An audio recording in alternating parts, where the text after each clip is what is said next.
요즘 코로나19 국면에서요, 뭐 다른 분들 다 힘드시지만요, 자영업자분들 얼마나 진짜 한숨 소리가 정말 깊습니다. 그런데 이런 분들의 마음을 쩍쩍 갈라지게 하는 일이 벌어졌습니다. 하재근 평론가님. 예, 서울의 한 도로변에 있는 카페 사장님의 사연인데 네. 이분이 이제 영업을 마치고 평화롭게 정상적으로 문 닫고 집에 간 거예요. 네. 그리고 그 다음날 와서 제 카페 문을 열려고 봤는데 네. 엄청난 일이 벌어진 거예요.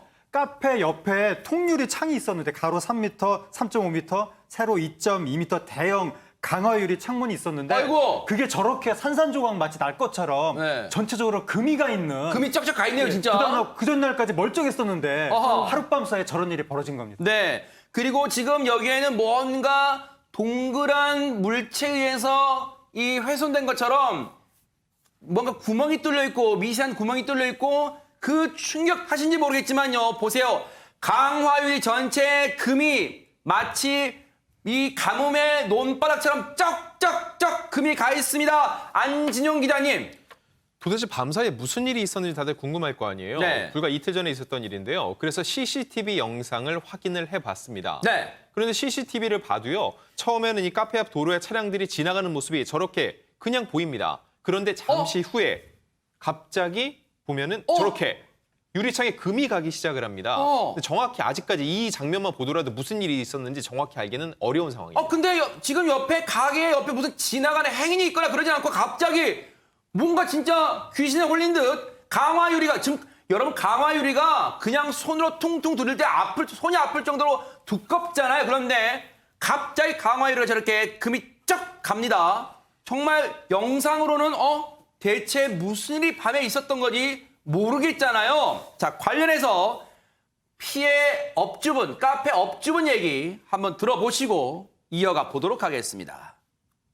쇠구슬이 안에서 발견되진 않았고 밖에서 발견됐는데 구슬이 유리를 딱 치면서 튕겨져 나가고 유리 조각이 저 끝에 어디요? 저 끝에 네, 유리 조각이 여기 치고 보이시죠?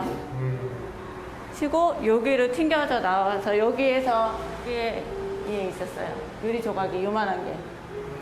또 여기에서 발견됐어요. 어디서요? 여기.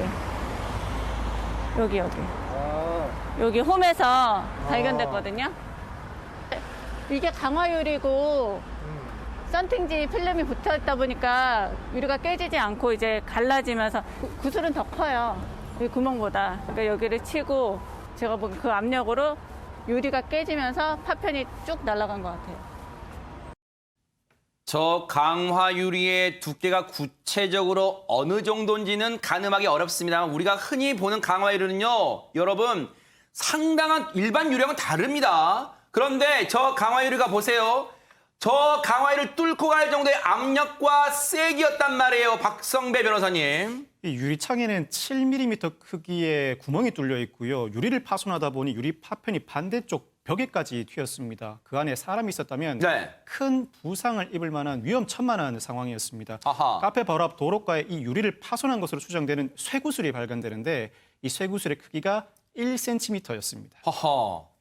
이 정도면은요, 정말로 만약에 이런 상상은 하기 싫지만 저 유리를 뚫고 혹시라도 일을 하던 업주분이나 손님분한테, 즉 사람한테 맞았다면 인명피해가 더 엄청난 인명피해까지 났을 수도 모르는 상황입니다. 관련해서 혹시 업주분께서는 누가 카페에 이런 끔찍한 짓을 저질렀을까?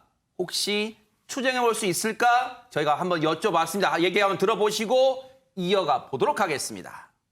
전혀 없어요. 그런 적 없어요? 네, 저도 잘 저도 왜 그런지 궁금해요. 단순 사건이 아니기 때문에, 단순 사건이 아니고 흔한 사건이 아니기 때문에 국가수에 감식 의뢰해서 좀 더 이제 진척을 해 나가겠다고. 또 이런 일이 발생할까봐 걱정되고 국민분들 많이 불안해하시고 꼭 잡아야 된다고 말씀하시더라고요. 지금 얼마나 안타깝습니까? 지금은 저 인터뷰를 할 당시에는 그나마 놀란 가슴이 조금은 진정되셨기 때문에 이렇게 당시 상황, 간밤의 상황도 출근했을 때 상황도 저희한테 말씀해 주셨지 얼마나 놀라셨을까요. 근데 정말 저분의 마음처럼 뉴스파이터도 박성배 변호사님 꼭 그 범인이 잡히기를 좀 간절히 원합니다. 이 현재로서는 그 단서를 찾기가 쉽지 않습니다. 이 카페 업주가 7년째 같은 자리에서 장사를 해왔는데 아, 그래요? 특별히 원한을 살 만한 사람이 없었다고 합니다. 아하. 누가 왜 이런 저지를 저질렀는지 도대체 감이 잡히지 않는다는데 그럴수록 불안한 마음은 더 심해질 것 같습니다.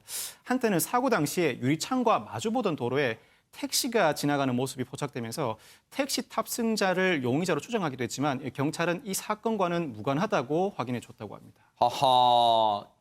일단 그 영상 속에 CCTV 속에 지나가던 택시에 탔을 것으로 보이는 손님 아닐까라고 추정했지만 지금 박성배 변호사 말씀처럼 경찰이 확인 결과 가능성이 낮다는 거예요. 아닐 거라는 거예요. 그렇다면 더더욱 이 사건의 범인이 오리무중 속으로 지금 빠져드는 것 같은데 유인경 평론가님, 다른 곳도 아니고 손님을 받고 또 직접 저 업주분께서 손님들에게 서비스를 제공하는 그런 업장입니다. 이게 간밤에 그나마 아무도 없는 상태에서 이뤄졌지만 이게 저런 나쁜 마음이 주간에 대낮에도 벌어지지 않을 거라고 누가 장담할 수 있겠습니까? 그렇죠. 이제 불행 중 다행으로 업장에 아무도 없었길 망정이긴 한데요. 그런데 지금까지 뭐 이 며칠 사이에도 해결도 되지도 않고 처리도 못하는 상황입니다. 왜냐하면 네. 경찰이 도대체 무엇으로 쇠구슬을 쐈는지를 아직 확인할 방법이 없고요. 네. 그다음에 또 국가수에서 조사해야 발사 위치라든가 이런 걸 정확히 알기 때문에 좀 기다려봐야 된다. 그래서 저 파손된 유리를 교체도 못하고 있는 상황입니다. 아, 이게 중요한 그렇죠. 증거기 때문에? 예. 아. 그러니까 국가수에서 시간이 아마 걸리겠죠. 네. 그리고 만약에 시간이 더 교체를 하게 될 경우에는 강화 유리 교체 비용이 200만 원 정도로 추산되지만 아이고. 실제로 뭐 틀이나 이런 데서 충격을 받았으면 그것이 어마어마한 거죠. 최근에 장사도 잘 안 될 때 너무 안타깝기도 하고요. 사실은 몇 년 전에도요. 이렇게 새총 같은 거로 쇠구슬을 쏴서 달리던 차에 쐈던 분이 있었습니다. 네. 혹시라도 그런 이상한 성격의 분이 아닌가. 아무 이유도 없고요. 아무 이해관계도 없는 사람인데 장난삼아만 쐈던 것으로 밝혀졌는데 이번에는 꼭 범인이 잡히기를 바랍니다. 우리가 흔히 어떤 비유를 할 때 이렇게 비유하는 게 있잖아요. 장난삼아 연못에 던진 돌에 개구리는 맞아 죽을 수도 있습니다. 바로 지금 그런 상황이에요. 코로나19 탓에 가뜩이나 금전적, 정신적 손해가 이만저만이 아닌 이런 자영업자분들이요. 지금 구경도 못한 돈, 생돈 200만 원을 지금 이 강화유리 교체에 200만 원을 물게 생겼어요. 이 분의 지금 상황은 얼마나 가슴이 타들어갈까요? 한번 그 심정 들어보시고 이어가 보도록 하겠습니다. 코로나 때문에 힘들어요, 저희. 그러니까 하루하루 버티는 거예요. 근데 이런 일까지 발생하니까 저희는 또 3개월 전에 리모델링 했어요. 이렇게 되면 또 몇백만 원 월세 이상으로 또 나가는 거예요, 이게. 금전적인 것도 그렇지만 또 이런 일이 또 발생할까 봐. 잡혀야지 이런 일이 또 생기면 안 되잖아요. 진짜로 손정혜 변호사님, 경찰이 조금 고생스럽더라도요. 범인을 잡아야 됩니다. 왜냐하면 잡지 않으면요. 지금 이 순간 또 다른 곳에서 저런 유사한 범죄를 계획하고 있을지도 모르니까요. 만약에 저게 그 손님이 있는 자리에 손님이 있는 그 공간을 주목을 해서 쐈다라고 한다면 어마어마한 이상 사고가 날 수 있기 때문에 반드시 빨리 추적해서 잡아야 되지 않을까라는 생각도 들고요. 좀 지연할 수 있는 방안이나 이런 것들도 있었으면 좋겠습니다. 그리고 가장 무엇보다 중요한 것은 혹시 범인이 호기심이든 장남이든 어떤 보복심이든 어떤 동기든 간에 이걸 보고 계시면 빨리 자수하셔야 될 것 같습니다. 네. 그런데요. 왜 이 범인을 반드시 잡아야 되는지 그걸 여실히 보여주는 일이 있습니다. 뭔지 아세요? 저희가 현장 취재 갔는데요. 인근에 계신 분 얘기를 들어보면 이 일이 처음 있는 일이 아니라는 점에 무게가 실립니다. 그 얘기 들어보시고 이어가 보도록 하겠습니다. 차가 세워놨는데 그 뭐 앞에다 어디에 세워놨는데 한 달 전에 유리가 깨졌대야. 새총으로 싸갖고 예. 아, 그게 한 달 전에 그랬대. 어저께 여기 그러니까 그 바로 앞집 사는 우리 저 아는 형님 이야기하더라. 야, 거기 구멍을 이렇게 세 축으로 쌌다던데. 자, 조금 전에 저 주민분이 말씀하신 그때 그 사건과 이번 카페 강화유리 쇠구조 사건의 범인이 동일 범인인지는 저희가 잘 모르겠습니다. 확실할 수는 없습니다만 그렇기 때문에 비슷한 지역에서 일어났기 때문에 우려가 클 수밖에 없습니다. 박성배 변호사님. 우선 이 사건에서 국과수 감정을 진행하는 이유는 쇠구슬과 파손된 유리 감정을 통해서 손 위치를 파악하기 위함입니다. 이미 범행 시각은 특정돼 있고 그 시간대 쏜 위치만 파악된다면 CCTV 블랙박스 등을 통해서 용의자를 충분히 좁혀 나갈 수 있고요. 인근 주민의 말씀대로 동일 인물의 상습범 소행이라면 해당 지역 또는 인근 지역 주민의 소행일 가능성이 높고 상습범이기 때문에 적어도 한두 명의 목격자가 나올 가능성은 상당히 높아집니다. 시간 문제이지 검거 가능성은 상당히 높다고 볼 수 있습니다. 다시 한번 경찰 여러분께 당부드립니다.